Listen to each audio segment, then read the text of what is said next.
আমি আপনাদের সাথে শেয়ার করব বক ফুলের বেগনি। এবার প্রথমে আমি বক ফুলগুলোকে ছাড়িয়ে নেব। দেখুন আমি কিভাবে ছাড়াচ্ছি, শুধু পাপড়িগুলো ছাড়িয়ে নেব আর এটা আমি ফেলে দেব।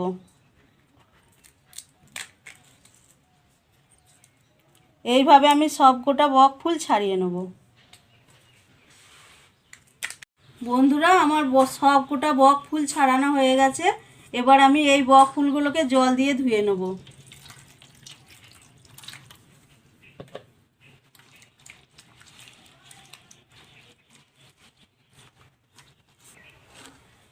এবার আমি একটা পাত্রে নিয়ে নেব 4 চামচ বেসন,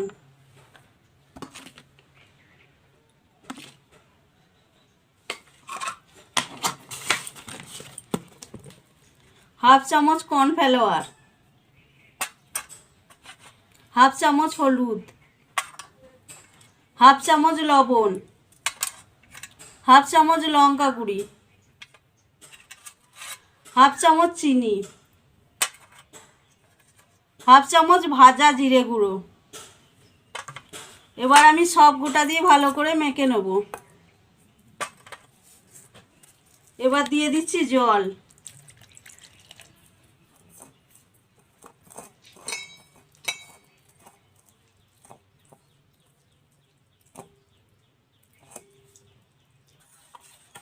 দেখুন বন্ধুরা আমার বেসনটা ফাটা হয়ে গেছে আর এটা আমি 5 মিনিট ধরে এই বেসনটাকে ফেটে নিয়েছি।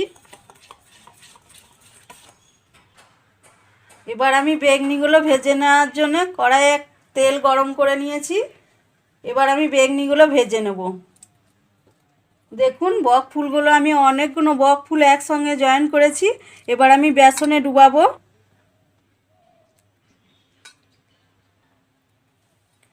এবার তেলে ছাড়বো। আবার একটা একটা করে বক ফুলও নিয়ে বেগনি করা হয়। দেখুন আমি এটাকে একটা নিয়েছি, বেসনে ডুবাচ্ছি, এবার তেলে ছাড়ছি। এটা একটা নিয়েছি,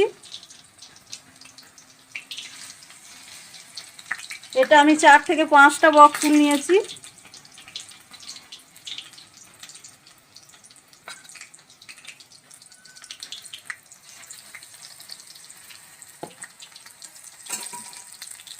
এবার আমি বেগনিগুলো ভেজে নেব।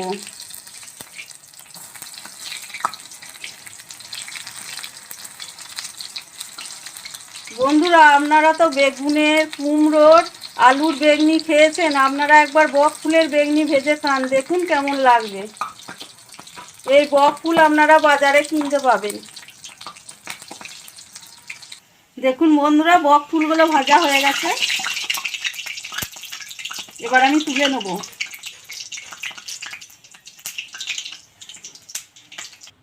বন্ধুরা দেখুন আমার বক ফুলের বেগনি তৈরি হয়ে গেছে। এই বেগনিটা আপনারা অবশ্যই বাড়িতে বানিয়ে দেখবেন এবং আমাকে কমেন্টে জানাবেন কেমন হয়েছে। আর যদি ভালো লাগে তাহলে একটা লাইক, শেয়ার, সাবস্ক্রাইব করবেন।